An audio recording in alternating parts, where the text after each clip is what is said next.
What if one single day gave the world a man whose words became so deeply embedded in human language that you speak them every day without even realizing it? Witness the rise of a nation that refused to disappear, even when the world had already decided its fate. Marked the death of a man who stood up to the most powerful empire on earth and became a legend that would outlive empires themselves, and carried the memory of a tragedy so devastating, yet so forgotten, that most people have never even heard of it. April 23rd. Language, power, faith, and memory. Stay with me, because by the end of this, you won't look at this day the same way again. We're just getting started. Welcome back, and if you're new here, this is where history isn't something distant, it's something you feel. Because history isn't just about dates and names, it's about people, decisions, moments that still echo right now. Today, April 23rd, 4 completely different stories, 4 completely different worlds, and somehow one connection running through all of them: the things people refuse to let die. Before we get into it, I want you to do something. Drop one word in the comments, just one. What comes to your mind when you hear April 23rd? Let's get into it. It begins in a small town in England, Stratford-upon-Avon. Nothing about that moment seemed extraordinary.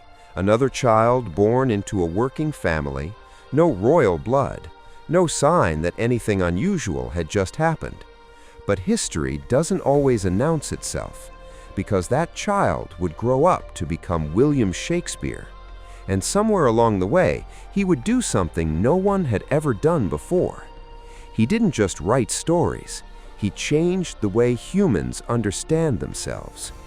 But here's what most people get wrong about him. He wasn't some distant genius sitting alone writing for scholars. He was in the middle of the noise, the theaters, the crowds, the pressure to entertain. He acted, he performed, he ran a business, he competed with writers who looked down on him, and he won, not just in his time, but across centuries. Because what he created wasn't limited to his world, it was human nature itself: jealousy, ambition, love, doubt, madness. Before Hamlet, no one had written a mind like that, a man trapped not by the world, but by his own thoughts.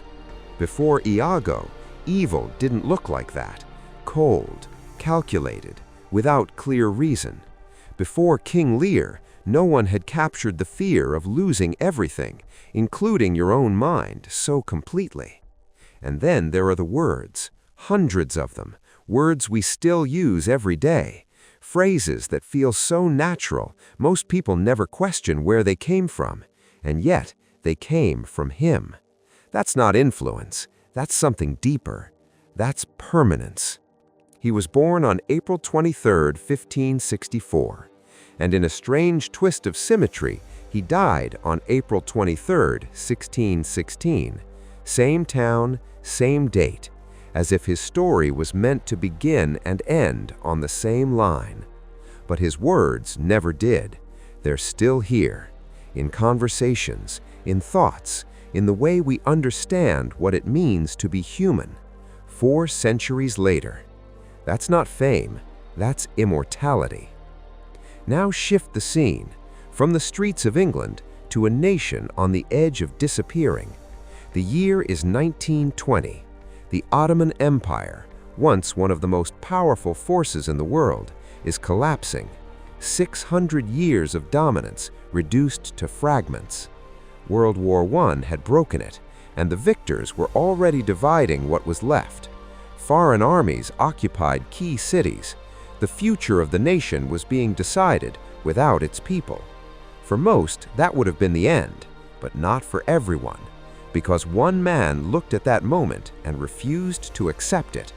Mustafa Kemal, a soldier, a strategist, a leader who understood exactly what was happening and what it would mean if no one stood up. So he did.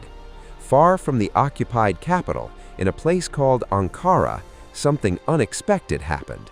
On April 23, 1920, a new assembly was formed, not under the control of foreign powers, not under the collapsing empire, but by people who believed their nation still had a future.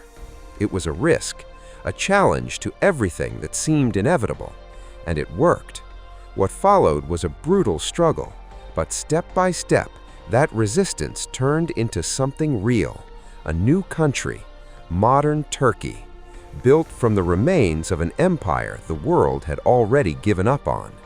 It wasn't simple, it wasn't perfect, but it proved something powerful, that sometimes history isn't decided by what's falling apart, but by who refuses to let it fall.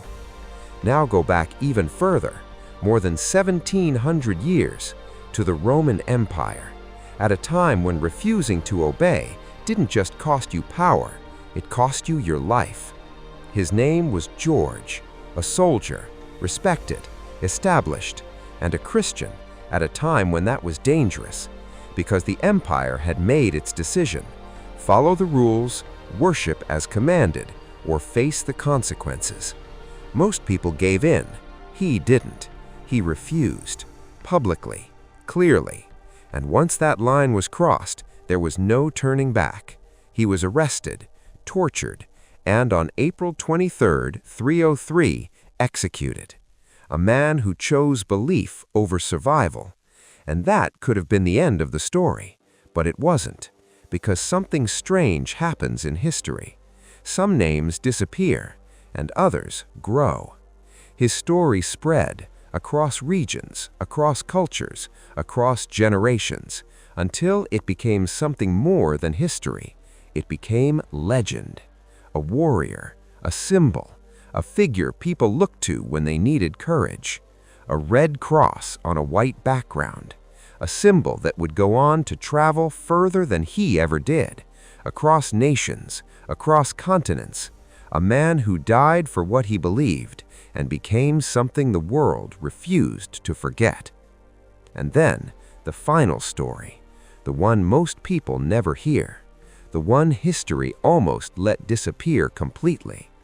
A ship, not the most famous, not the most luxurious, just a ship carrying ordinary people, families, workers, travelers, crossing water the same way thousands had before.